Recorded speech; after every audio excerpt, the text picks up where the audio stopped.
Visit Israel, and you'll be startled by how many colors you'll see. I don't mean the colors of the buildings or landscape. I mean the colors of the people. Black, white, olive, brown, and everything in between.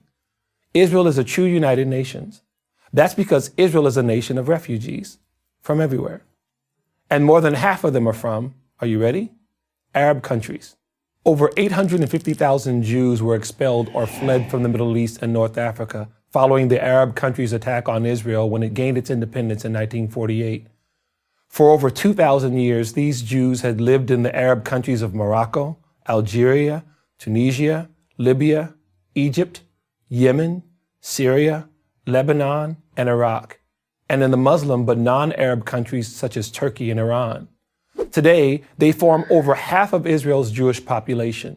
Many of these Jews from Middle Eastern lands look, well, just like other people from Middle Eastern lands, of darker complexion with dark hair.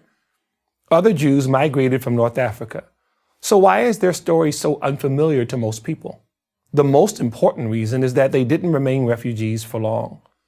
But refugees they most certainly were. The vast majority forced to leave their homes, possessions, and businesses behind. In other words, they came to Israel with nothing. Some 650,000 of the Jews forced to flee North Africa and the Middle East became citizens of Israel. The other 200,000 fled to the United States and other Western countries. To give you an idea of how few Jews remain in Arab countries, consider these numbers. There were 150,000 Jews in Iraq in 1948. Today, there are less than 10.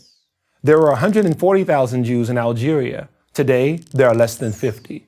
There were 75,000 Jews in Egypt. Today, less than 20. The pattern is the same across North Africa and the Middle East. Now contrast these forgotten Jewish refugees with the most celebrated refugees in the world, the Palestinians.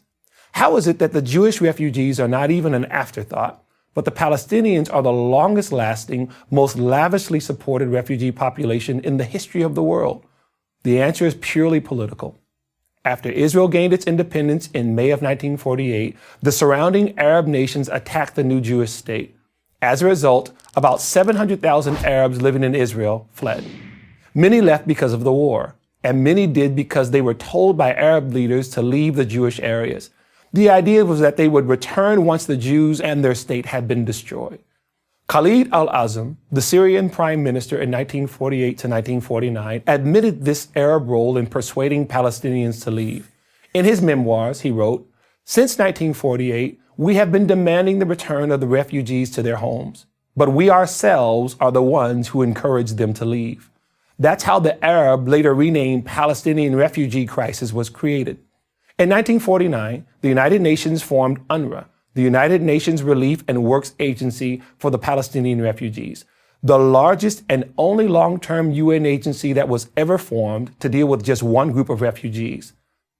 70 years later, it still exists and still calls the Palestinians and their children and their grandchildren refugees.